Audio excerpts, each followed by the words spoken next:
les souvenirs courent. Alors surgit le gouffre baignant sous mes pieds. Quartier Libre TV, bonjour. Nous recevons aujourd'hui Monsieur Guy Abadin. Bonjour. Bonjour monsieur. Du Centre social de Pennac-Réache. Et le sujet du jour, c'est le désengagement de la CAF sur les services sociaux, c'est ça? Sur les centres sociaux, sur les centres sociaux directs. Comment ça se passe? Pourquoi? Pourquoi? Très bonne question, dont j'ai pas obligatoirement la réponse. Non. Comment ça se passe? Ouais, ce qui est certain, c'est que le conseil d'administration de la Caisse d'allocation familiale du Finistère a validé le mardi 26 février le principe d'une sortie de gestion directe des centres sociaux qu'elle a en gestion sur Brest. Donc actuellement il y en a 5. Donc Kérango, Kérourien, Bellevue, Kéréderne et Pennac-Réache. Donc la démarche est déjà largement engagée sur Kérourien, puisque normalement au 1er janvier 2021, la gestion du centre social de Kérourien sera entièrement confiée à l'association Couleur Quartier qui le gère. Enfin, qui le gérera actuellement et qui l'anime, qui le gérera plus tard et qui l'anime actuellement. Voilà, donc la gestion, en fait, la gestion directe, c'est quoi? C'est que la CAF est copropriétaire des bâtiments des 5 centres sociaux, alors avec la ville ou avec BMH selon les cas, et gère en direct une partie du personnel. Donc ils sont en général un responsable, une adjointe ou un adjoint, ou une référente famille, un demi-poste de secrétariat, un demi-poste d'accueil. Voilà. La sortie de gestion directe, ça veut dire qu'à la date qui sera prévue pour chacun des centres, toute cette gestion du bâtiment et du personnel, actuellement CAF, sera confiée directement à l'association d'animation des locaux. Voilà. D'accord. Quelles vont être les conséquences pour le personnel d'ailleurs? Alors, au niveau budget. Parce que je pense que... c'est ce qu'on aimerait bien savoir, et c'est pour ça que ce qu'on demande, parce que les associations des centres sociaux ne sont pas contre le fait de réfléchir à un changement de gestion. Peut-être que celui-là nous convient, mais peut-être qu'il y a d'autres formules à inventer.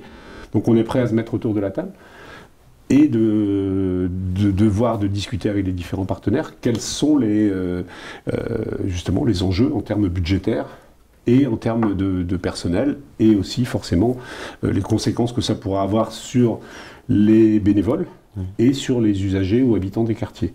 À savoir que dans la formule qu'on imagine, les administrateurs des centres, des associations, vont à terme devoir gérer beaucoup plus qu'ils ne font maintenant, et en particulier du personnel à responsabilité comme un directeur, etc., ce qui n'est pas le cas actuellement. Donc c'est une montée en puissance qu'on va demander à des bénévoles qui ne sont pas obligatoirement préparés. Donc il y a besoin d'un temps de préparation pour leur garantir de pouvoir faire sainement et de façon très correcte leur travail de bénévole, puisque c'est un travail, si on veut.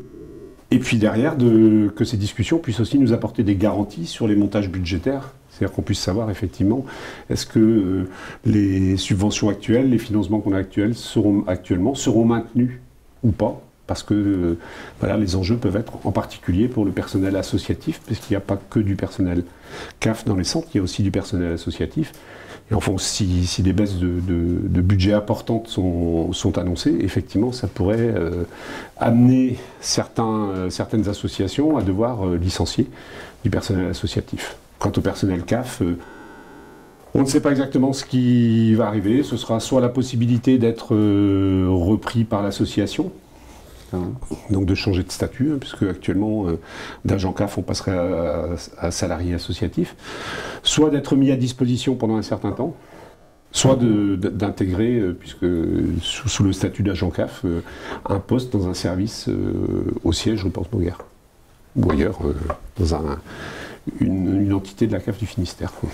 Mais vous comprenez les craintes de certains salariés et de certains bénévoles pour le désengagement qu'il peut y avoir quand même. Je ne dirais pas que je les comprends, je dis que je les vis au quotidien. Voilà. Tout simplement parce que on travaille en permanence avec ces bénévoles et avec ces salariés, qu'ils soient associatifs ou CAF, et devant les incertitudes, parce qu'on n'a pas beaucoup été mis autour de la table avec l'ensemble des partenaires, on en a vu certains individuellement, devant toutes ces incertitudes, personne ne sait de quoi l'avenir sera fait. Et du coup, ça génère un climat d'anxiété, et voilà, donc qu'on essaye de ne pas laisser paraître, parce qu'on est avant tout là pour travailler pour les habitants et pour notre territoire. Mais à un moment donné, quand on ne sait pas de quoi sera fait le devenir professionnel de chacun, ça pose des questions. Et puis les bénévoles s'inquiètent aussi, ils savent que dans quelques temps, on nous a fixé au maximum l'année 2022 pour que les transferts aient lieu dans les 4 centres qui restent. Ces bénévoles se disent qu'à l'échéance 2022, ils vont avoir des responsabilités très lourdes à porter, avec des équilibres budgétaires à chercher, s'ils ne veulent pas être, ce qu'on disait à un moment donné, les fossoyeurs des associations des centres sociaux, parce que si les finances diminuent, à un moment donné, le personnel sera peut-être amené à diminuer, et du coup, il y aura une incidence directe sur les actions, que ce soit des centres de loisirs, des animations qui se passent dans les territoires, l'accueil des personnes dans les locaux, etc. Donc c'est cette situation d'incertitude qui génère de l'inquiétude, et c'est ça qu'on aimerait bien dénouer un petit peu en se mettant autour de la table et en essayant d'avoir des garanties sur la méthode et le calendrier selon lesquels se passerait cette sortie de gestion directe qui a été annoncée. Et vous avez prévu des dates autour de... Rien. Non, rien. Pour l'instant, on n'a rien. D'accord. Voilà, il y a des rencontres qui se font entre partenaires. Nous, regroupés au sein de l'UBAX, qui est l'Union brestoise des associations des centres sociaux, on aimerait bien justement que tout le monde se mette autour de la table et qu'on puisse effectivement avoir les avis des uns et des autres, puisque n'est pas concerné que la caisse d'allocation familiale, il y a aussi la ville de Brest, qui est aussi partie prenante par convention sur les centres sociaux, conseil départemental, la préfecture, etc. Tout ça sont des acteurs qui interviennent dans notre action, qui servent à aider l'action que font les centres sociaux pour les habitants des quartiers. Très bien. Voilà. Écoutez, merci beaucoup pour toutes ces précisions.